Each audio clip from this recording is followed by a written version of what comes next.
अब हमारा टॉपिक है जी pharmacology of CNS and anti drugs anti epileptic drugs. इसमें सबसे पहले हम पढ़ेंगे एपिलेप्सी क्या है। एपिलेप्सी क्या है? Group of chronic CNS disorders characterized by frequent seizures. ये कैसे करेक्टाइज होता है? करेक्टाइज होता है ये सीजर्स के जरिए, मतलब इसमें दौरे वगैरह पड़ते हैं, इसको इसी करेक्टाइज होता है। इसके बाद क्या है? एपिलेप्टिकल सीजर्स आर सडन, ये अचानक ही हो जाते हैं, ट्रांजिटरी होते हैं, मतलब ये ट्रांसफॉर्म होते रहते हैं।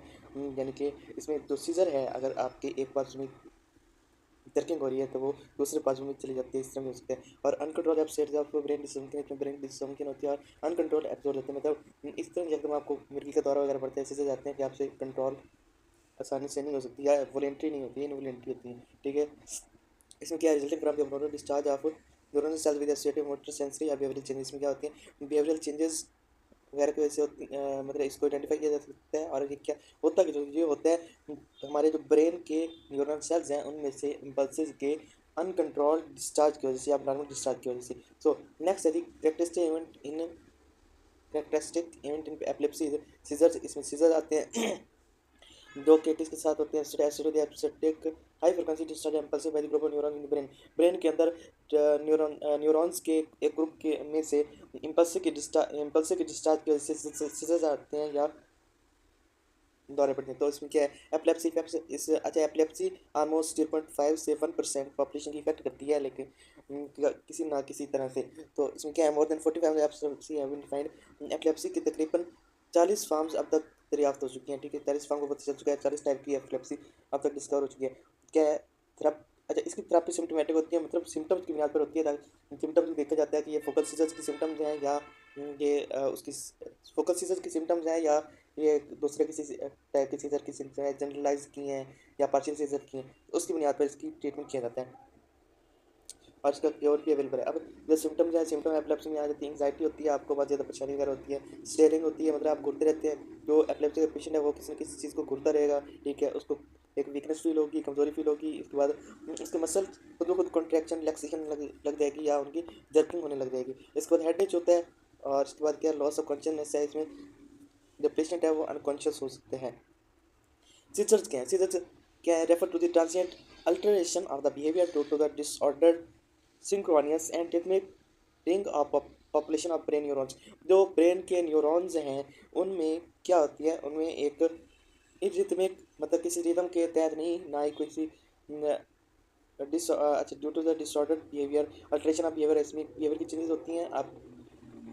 और इसके बाद ड्यू टू द डिसऑर्डर, किस वजह से? Disorder synchronous and rhythmic rings of population of brain neurons की जो पॉपुलेशन है उनकी एक रिदमिक रिंग की वजह से आपके क्या कहते हैं उसके बिहेवियर में चेंज आते हैं। इसको कहते हैं सीजर। सीजर क्या है? Seizure is a short episode of symptoms caused by burst of abnormal electric activity in the brain.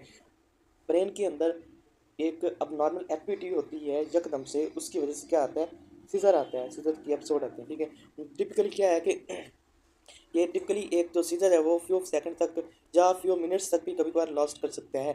ठीक है, older words for the seizure include conversion, इसको कन्वर्जन और फिट्स वगैरह कहा जाता है। ठीक है, इसके बाद क्या है? Cause for the seizures can be multiple.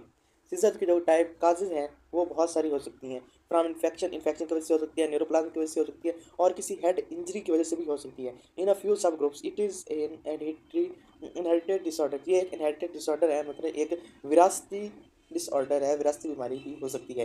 तो febrile seizures are seizures caused by meningitis treated by antiepileptic drugs. मतलब ऐसे सीजर जो कि मेनिंजाइटिस जो आपकी ब्रेन की मेनिंजेस में ब्रेन की मेनिंजेस के अंदर या ब्रेन की लेयर्स के अंदर जो इन्फेक्शन हो जाती है उसकी वजह से सीजर आते हैं, उनको फेब्राइल सीजर कहते हैं। और उनके लिए जो ड्रग्स यूज होती हैं उन्हें एंटी एपिलेप्टिक ड्रग्स होते हैं। Although they are not consider epilepsy, इनको मतलब एपिलेप्सी नहीं कहते, लेकिन इसके लिए इसी तरह इसके लिए एंटीएपिलेप्टिक ड्रग्स जरूर चूज होती हैं unless they develop into chronic seizures. और इसके बाद अगर इनकी ट्रीटमेंट ना किया जाए एंटीएपिलेप्टिक ड्रग्स के जरिए क्रोनिक सीजर्स बन सकते हैं। सीजर्स में also be caused by acute underlying caustic और मेटाबॉलिक डिसऑर्डर्स। टॉक्सिक और मेटाबॉलिक डिसऑर्डर्स अगर हो जाए आपकी बॉडी के अंदर, इसकी वजह से भी सीजर्स आ सकते हैं। इनमें जो case this therapy should be directed toward this specific abnormality. मतलब इस केस में क्या करना होता है कि जो आपको मेटाबॉलिक डिसऑर्डर आया है या अंडरलाइंग टॉक्सिटी वगैरह ऐसी आपकी बॉडी के अंदर टॉक्सिटी हो गई जिससे आपको पता नहीं चल रहा, तो सबसे पहले आपको उसका ट्रीटमेंट करना होगा, उसके बाद ही आपकी एपिलेप्सी ठीक हो जा सकती है। अब इस इधर भी कुछ सिम्टम्स हैं। इस क्या है कि एपिलेप्सी के दौरान सडन फॉल, मतलब आप यकदम से गिर जाते हैं, आपको पता नहीं चलता, और अनकॉन्शियस भी हो सकते हैं। इसके दौरान आप कन्फ्यूजन होती है चीज़ों को आइडेंटिफाई करने में। इसके बाद एक और होता है आपका एटीट्यूड वगैरह की प्रॉब्लम आ सकती हैं। स्टेरिंग होती है, मतलब आप ऐसे हो सकता है कि जो एपिलेप्सी का पेशेंट है वो किसी एक चीज़ को घूरता रहे। ठीक है जी। और इसके बाद आपको अलग किस्म की एक इमोशंस या सेंसेशन वगैरह आती हैं। और अनकंट्रोल जर्किंग मूवमेंट्स, मतलब आपके बॉडी पार्ट्स की, कभी हैंड्स की, कभी आपके शोल्डर्स की, और कभी आपके लाइक लेग्स वगैरह के अनकंट्रोल जर्किंग मूवमेंट्स जो हो सकती हैं। सो उसके बाद क्या है, काजेज, इसमें काजेज आ रही हैं कि एक्यूट सीजर जो होते हैं या एपिलेप्सी के सीजर वगैरह हैं, उनमें क्या उसकी काजेज क्या होती हैं। एक तो हाई फीवर की वजह से हो सकते हैं एक्यूट सीजर्स। हाई फीवर जब होता है तो इसमें हमारे ब्रेन की डिस्फंक्शन हो जाती है, इसकी वजह से क्या होता है कि एक्यूट सीजर्स आती हैं। उसके बाद हाइपोग्लाइसेमिया की वजह से हो सकते हैं, एक्सट्रीम एसिडोसिस की वजह से हो सकते हैं, एक्सट्रीम अल्कलोसिस की वजह से हो सकते हैं। मतलब अगर आपकी बॉडी के अंदर एसिड की मिकदार बहुत ज़्यादा बढ़ गई है तो उस वजह से हो सकती है, या आपकी बॉडी में अल्कलीज की मिकदार बहुत ज़्यादा बढ़ गई है तो इसकी वजह से भी हो सकते हैं, उनको कहते हैं अल्कालोसिस। इसके बाद है हाइपोन्यूट्रीमिया, अगर आपकी बॉडी में न्यूट्रिशन की कमी है इस वजह से भी आपको सीजर्स हो सकते हैं, और अगर आपकी बॉडी में कैल्शियम कमी है इस वजह से भी हो सकते हैं। इसके बाद ट्रोमा, किसी किस्म का ट्रॉमा है आपको, किसी किस्म का सदमा वगैरह पहुंचा है तो उससे हो सकते हैं। और अगर आप बहुत सारी ड्रग्स भी इस तरह की होती हैं जिनकी वजह से आपके एपिलेप्टिक आपके जो सी एन एस की फंक्शनिंग है वो डिस्टर्ब होती है, और इसकी वजह से क्या होता है कि आपको चेंजेस वगैरह आने शुरू हो जाते हैं। ठीक है। और इसके बाद बर्थ ट्रोमा की वजह से भी हो सकती हैं, खासतौर पर लेडीज़ में। इसके बाद इंडिविजुअल फ्रॉम द डिप्रेशन। ठीक है जी। अगर आपको कोई डिप्रेशन वगैरह ले रहे हैं तो अगर आप एंटी डिप्रेशन वगैरह मेडिसिन ले रहे हैं और अगर आप उनको जख्म छोड़ेंगे तो मतलब उनकी चीज़ को जख्म आप स्किप कर देंगे तो सोच सकते हैं। इसके बाद ट्यूमर वगैरह अगर ब्रेन ट्यूमर की वजह से भी हो सकते हैं। ठीक है जी। नेक्स्ट है जी हमारे पास क्लासिफिकेशन इनके सीजर्स की। क्लासिफिकेशन में सबसे पहले हमारे पास आते हैं पार्शियल सीजर। पार्शियल सीजर क्या करते हैं, सिंपल पार्शियल सीजर इसमें होते हैं और एक कम्प्लेक्स पार्शियल सीजर होते हैं। ठीक है जी। अब जनरलाइज सीजर इसके बाद आते हैं, पहले पार्शियल सीजर्स, इनमें आते हैं सिंपल पार्शियल सीजर्स और कम्प्लेक्स पार्शियल सीजर्स। सेकंड है हमारे पास जनरलाइज सीजर, इसमें क्या क्या है, इसमें है जनरलाइज्ड टोनिक क्लोनिक सीजर्स। ठीक है। जनरलाइज टोनिक क्लोनिक सीजर्स, और इसके बाद एब्सेंट सीजर, फिर टॉनिक सीजर, एटोनिक सीजर, फिर क्लोनिक सीजर, फिर मायोक्लोनिक सीजर, फिर इनफेंटाइल स्पर्म्स या सीजर। तो नेक्स्ट है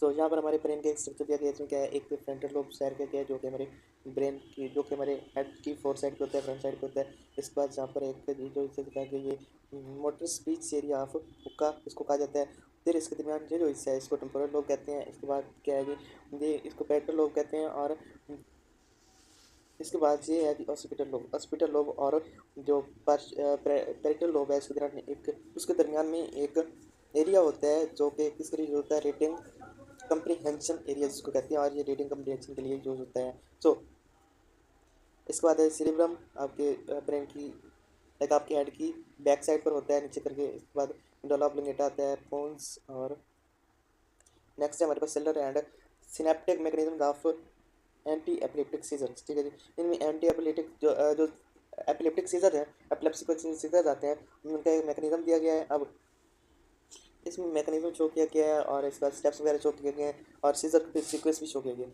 सबसे पहले है जी अब नॉर्मल वोल्टेज ऑपरेटेड चैनल्स। ठीक है। ये क्या करते हैं, इनके क्या होता है, सीजर फोकल एपिलेप्टोजेनेसिस हो सकती है इसकी वजह से। और तो हम अपन मेन टॉपिक शुरू करते हैं, वो है जी पार्शियल सीजर। इसमें एक कहा जाते हैं सिंपल पार्शियल सीजर, दूसरे कम्प्लेक्स पार्शियल सीजर। ठीक है। इधर एक किसी पर्सन का ब्रेन का स्ट्रक्चर शो किया गया है, उसका ब्रेन स्कैन शो किया गया है जिसको एपिलेप्सी, जिसको फ्रंटल लोब की एपिलेप्सी है। सो नेक्स्ट है हमारे पास पार्शियल सीजर्स। पार्शियल सीजर में पहले ही आए थे हमारे पास, पहली चीज़ है हमारे पास सिंपल पार्शियल सीजर्स। ठीक है। जिनको डॉक्सोनियन सीजर्स भी कहते हैं। इसमें क्या होता है, involve one side of brain at on side. जब पार्शियल सिंपल पार्शियल सीजर होने लगते हैं तो उस वक्त हमारे ब्रेन का एक पार्ट, इसके एक साइड जो है वो इसके अंदर इन्वॉल्व होती है। मतलब अगर लेफ्ट साइड पर है तो सीजर तो हो रहा है, हमारे लेफ्ट साइड पर सीजर हो रहा है तो उसमें हमारे ब्रेन की राइट साइड इन्वॉल्व होगी। अगर राइट साइड पर सीजर हो रहा है तो हमारे ब्रेन की जो लेफ्ट साइड है वो उस वक्त एक्टिव होगी। तो फोकल विद द मोटर, अच्छा फोकल सीजर्स क्या है, इसमें मोटर फंक्शन की वजह से भी हो सकती है और सेंसरी जो न्यूरॉन्स हैं उनकी वजह से भी फोकस सीजर आ सकते हैं। ठीक है। और इसके बाद अगर कोई डिस्टर्बेंस वगैरह है या कोई स्पीच वगैरह दे रहे हो, इमोशनल हो, तो उस वक्त भी आपको पार्शियल सीजर आ सकते हैं। तो ये क्या होते हैं, ये किसी एक खास आपकी बॉडी के मसल या लिम्ब या किसी और मसल ग्रुप के साथ एसोसिएटेड हो सकते हैं। ठीक है। तो seizure symptoms don't change during seizure, seizure के दौरान जो सीज़र की सिम्पटम्स हैं वो चेंज नहीं होती रहती मगर बल्कि अगर आपको एक साइड का सीज़र आ रहा है किसी लिम्ब का किसी बाजू का या लेग का तो आपको उसी साइड पर ही सीज़र आता रहेगा। तो उसके बाद है प्रेजेंटेशन प्रिजर्वेशन ऑफ कॉन्शियसनेस। इसमें कॉन्शियसनेस मतलब अनकॉन्शियसनेस नहीं होती बल्कि आप कॉन्शियस ही रहते हो। इसमें क्या है कि ये जो excessive synchronized discharge by small group of neurons contralateral discharge ऐसा इसमें contralateral discharge of neurons होता है और एक क्या कहते हैं उसको न्यूरॉन्स का ग्रुप का इस वजह से होता है। इसमें अब आपका ब्रेन का एक इलेक्ट्रोइंसेफेलोग्राम शो की गई है जिसमें एक नॉर्मल इंसान की इलेक्ट्रोइंसेफेलोग्राम शो की गई है और एक ऐसे शख्स की शो की गई है जिसको पर्सनल सीरीज वगैरह आते हैं। ठीक है, तो नेक्स्ट है scheme of seizure spread. Seizure कैसे हमारे उसके अंदर ब्रेन के अंदर फैलते हैं इसकी एक स्कीम शो की गई है यहाँ पर। तो इन सीजर्स में क्या होता है कि ये हमारी एक ब्रेन का पहले स्ट्रक्चर दिखाया गया है। इसमें इंटरनल कैप्सूल यहाँ पर दिखाया गया और वेट्रोलेटरल न्यूक्लियस ऑफ थैलेमस दिखाया गया है। इसमें क्या है सिंपल फोकल पर्सन सीजर। इसमें क्या है कि हमारे अगर ब्रेन की राइट साइड पर एक न्यूरोनल डिस्चार्ज हुआ है तो वो जो डिस्चार्ज है वो हमारे ब्रेन की फिर लेफ्ट साइड पे जाएगा और लेफ्ट साइड से फिर आपको सीजर शो होंगे और जो आपकी राइट साइड जो आपकी बॉडी की राइट साइड पर ही होंगे और फिर वो सीजर आपके पूरे ब्रेन के अंदर फिर वो जो न्यूरोनल डिस्चार्ज है आपके पूरे ब्रेन के अंदर फैल जाएगा एकदम से और टर्मिनेट हो जाएगा। इसके बाद है जी partial seizures, complex partial seizures. पहले हमने पढ़ा है जी सिंपल पार्शियल सीजर्स। ठीक है जी, सिंपल पार्शियल सीजर इसमें क्या होता है हमारे ब्रेन की एक साइड इन्वॉल्व होती है और ऐसे मोटर हमारी जो मोटर सेंसेस हैं मोटर न्यूरॉन है उनमें किसी वो उन तक जा सकती है या किसी सेंसरी हमारे न्यूरॉन जिससे कर सकती है या अगर आप स्पीच वगैरह को दे रहे हैं या आपको कोई डिस्टर्बेंस वगैरह है कोई एंजाइटी वगैरह है तो उसकी वजह से आपको हो सकते हैं। और ये क्या करते हैं ये एक हमारी बॉडी के सिंगल लिम्ब या मतलब हमारी बॉडी के किसी एक पार्ट तक कन्फाइंड होते हैं।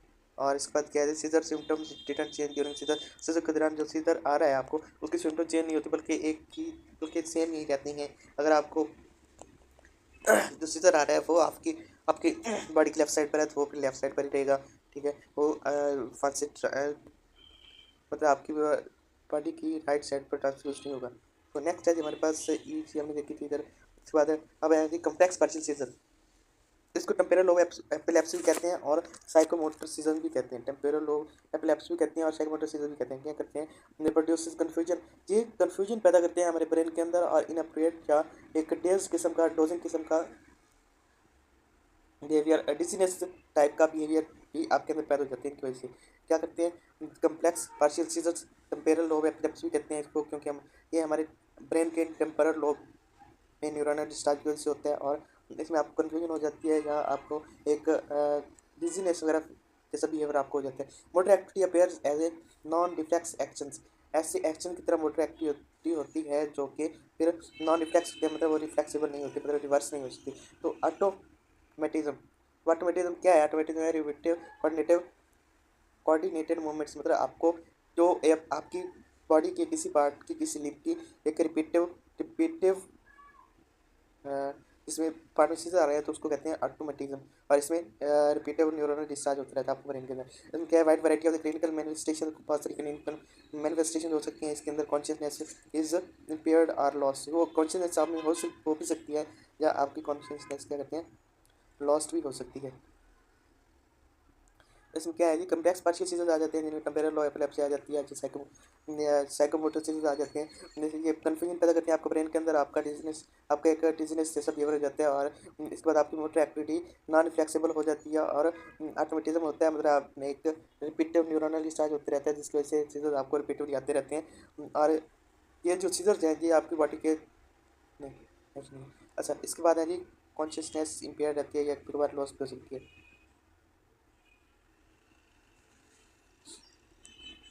Next generalize seizures. Generalize seizure में क्या होता है जनरलाइज टॉनिक सीजर इसमें एब्सेंट सीजर आ जाते हैं टॉनिक सीजर आ जाते हैं एटॉनिक सीजर हैं क्लोनिक सीजर हैं मायोक्लोनिक सीजर हैं और इन्फेंटाइल स्पाज्म्स आ जाते हैं इसके अंदर। जनरलाइज सीजर इसमें क्या है जनरलाइज सीजर बहुत hemispheres are widely involve for the onset मतलब हमारे ब्रेन अगर हमारा मेरे पास ये ब्रेन है तो उसकी जो दोनों साइड्स हैं ये इस चीज़ में इन्वॉल्व होती हैं इन सीजर्स के अंदर इन्वॉल्व होती हैं। तो इसमें क्या होता है manifestation seizures are determined by the cortical site at which the seizure arises. उस कॉर्टिकल साइट से इसकी मैनिफेस्टेशन, जो सीजर की मैनिफेस्टेशन है उसको डिटरमिन किया जाता है जिस जहाँ से ये सीजर अराइज होता है। ठीक है, उसके बाद क्या होता है, जो एपिलेप्सी का टोटल सिंड्रोम है उसकी तकरीबन 40% पेशेंट्स में जनरलाइज सीजर होते हैं। जनरलाइज सीजर क्या होते हैं, आपके ब्रेन की दोनों जो साइड्स हैं वो इसके अंदर इन्वॉल्व होती हैं, और इसमें क्या होता है, manifestation of the seizures are determined by cortical site at which the seizure arises. जिस आपके ब्रेन की जिस साइड से ये सीजर अराइज हुआ था उसी से ही इसकी मैनिफेस्टेशन को डिटरमिन किया जा सकता है। तो नेक्स्ट है हमारे पास जनरलाइज सीजर, इसमें जनरलाइज टॉनिक क्लोनिक सीजर आ जाते हैं। इसमें क्या होता है कि टॉनिक क्लोनिक सीजर आ जाते हैं। जनरलाइज टॉनिक क्लोनिक सीजर क्या है, recruitment of the neurons through out the cerebrum. आपके पूरे सेरेब्रम के अंदर जो न्यूरॉन्स हैं उनकी रिक्रूटमेंट होती है। अच्छा, इसमें जो आपका सेरेब्रम है उसके अंदर नए से नए न्यूरॉन्स की जो न्यूरोनल इम्पल्स की जो डिस्चार्ज है वो होती रहती है, जिसकी वजह से एक आपके रिपीटिव सीजर आते रहते हैं। तो मेजर कन्वर्जेंस इसके अंदर क्या है, यूज्ड विद टू फेजेस। इसमें टॉनिक फेज होती है और क्रोनिक फेज होती है। अब टॉनिक फेज क्या होती है, टॉनिक फेज में आपकी जो बॉडी पूरी बॉडी है उसकी, आपकी जो पूरी बॉडी है वो अकड़ जाती है, मतलब वो सारी स्ट्रेच हो जाती है। ठीक है, convergence appear in the simple partial and complex partial seizure. ये कन्वर्जेंस एक तो सिंपल पार्शियल सीजर में होते हैं और दूसरा कम्प्लेक्स पार्शियल सीजर में आपको आपकी बॉडी के अंदर अपेयर होते हैं। ठीक है, convergence appear in the simple partial and complex partial seizure. ठीक है, इफ़ दी, अच्छा इसमें क्या होता है, कन्वर्जेंस पैदा होती हैं आप एक किस्म का दौरा पड़ता है आपको सिंपल पार्शियल से कम्प्लेक्स पार्शियल सीजर का मिला जुला है। Focal neuronal discharge include motor centre. अगर न्यूरोनल जो डिस्चार्ज है इसका एक मोटर सेंटर हो, हमारी जो ब्रेन की मोटर एक्टिविटी है उसमें से सेंट्रल की क्या होता है, कन्वर्जन पेयर होते हैं simple partial complex partial seizure के दौरान। ये क्या करते हैं, they occur in all generalised tonic clonic seizure regardless of the site of origin. Site of origin के अलावा ये क्या करते हैं कि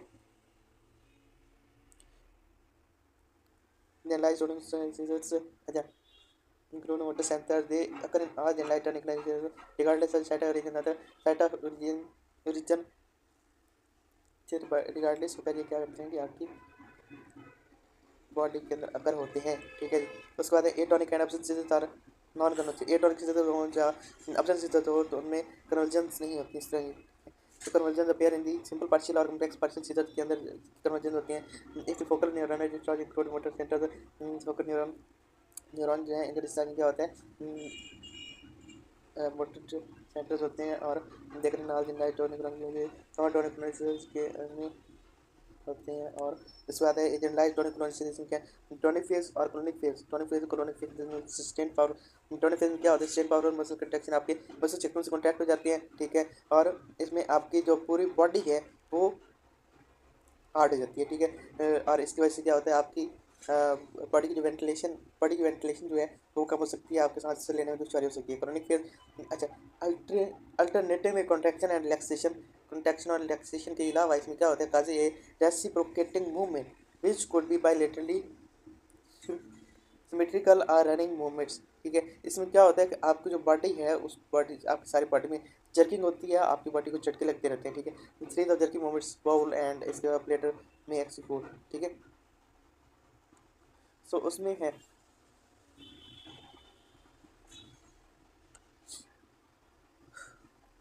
यहाँ पर जो ई जी इलेक्ट्रोएंसेफेलोग्राम दिखाया गया है, इसमें एक नॉर्मल इंसान का दिखाया गया है इलेक्ट्रोएंसेफेलोग्राम का रिजल्ट, और एक ऐसे शख्स का जिसको जनरलाइज सीजर्स होते रहते हैं उसका दिखाया गया है।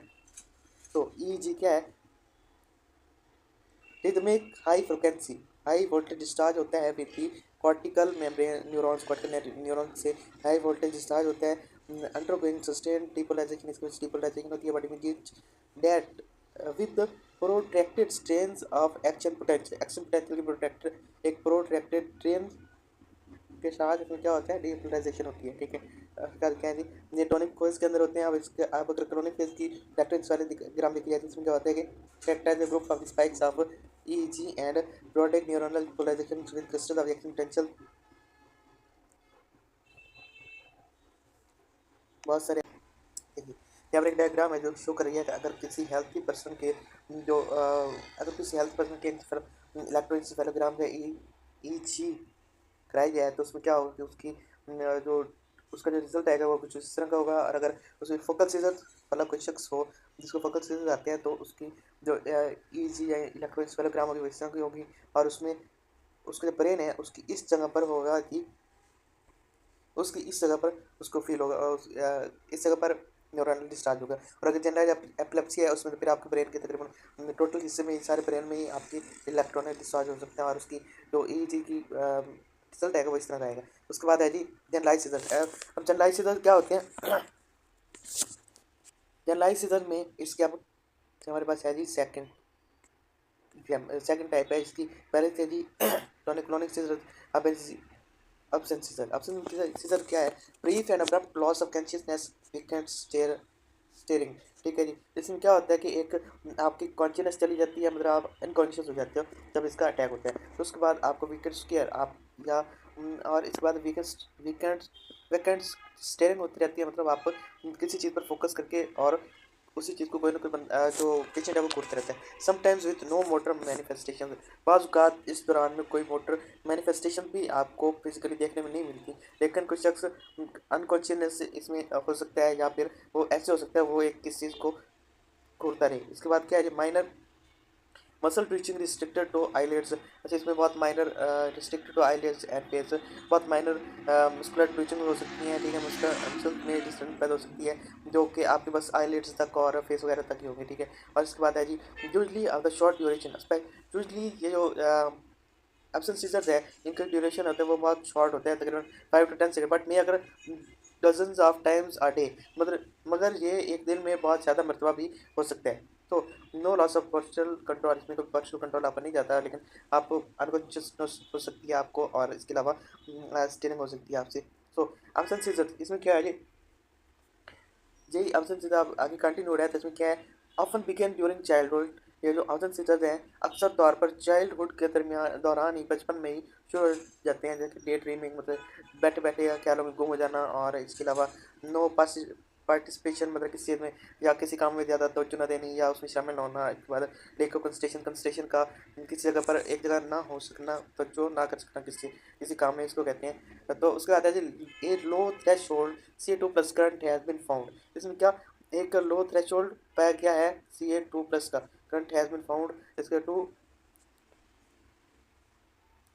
to govern the oscillating response in the thalamic neurons, and it's probably involves in the generation of the types of the seizure। इसमें क्या है? A low threshold Ca2+ current has been found to govern the oscillatory response in the thalamus neurons। आपके जो thalamic neurons हैं आपके brains के अंदर, उसमें क्या है? एक Ca2+ का थ्रेशोल्ड होता है, जब वो आता है तो उसकी वजह से क्या होता है? सीजर जाते हैं। और इसके बाद क्या है? इसमें ये एक एब्सेंट स्टेटस वाले बंदे का है इलेक्ट्रोएंसेफेलोग्राम है उसकी।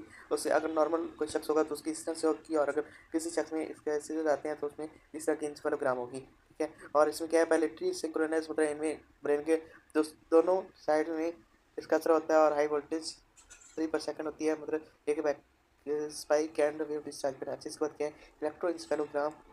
नेक्स्ट है हमारे पास जनरलाइज सीजर। इसमें एटोनिक सीजर आ जाते हैं, और फिर atonic seizure generalised seizure type 2। इसमें क्या है? Atonic seizure, clonic seizure, myoclonic seizures आ सकते हैं। एटोनिक सीजर में कौन कौन से हो सकते हैं?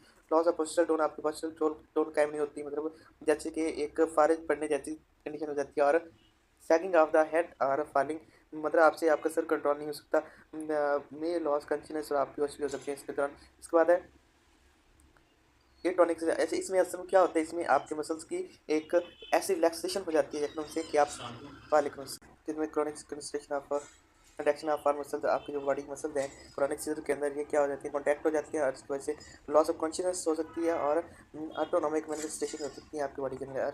अच्छा, इसके बाद क्या है जी? मायोक्रोनिक सीजर्स। इसमें क्या? मायोक्रोनिक से called by sudden construction of the muscle is called jerk, ठीक है। इसमें आपके मसल्स की एक सडन कॉन्ट्रैक्शन होती है एकदम से, और इसकी वजह से आपको एक झटका लगता है। तो these can affect the whole body but usually restricted to one और बहुत हार्मफुल, मतलब ये आपकी पूरी बॉडी को इफेक्ट करते हैं, लेकिन ये अक्सर तौर पर आपके एक आर्म में या दोनों आर्म में हो सकते हैं, या आपके दोनों लेग में हो सकती हैं, ठीक है। उसके बाद है जी स्टेटस एपिलेप्टिकस। ये क्या है जी?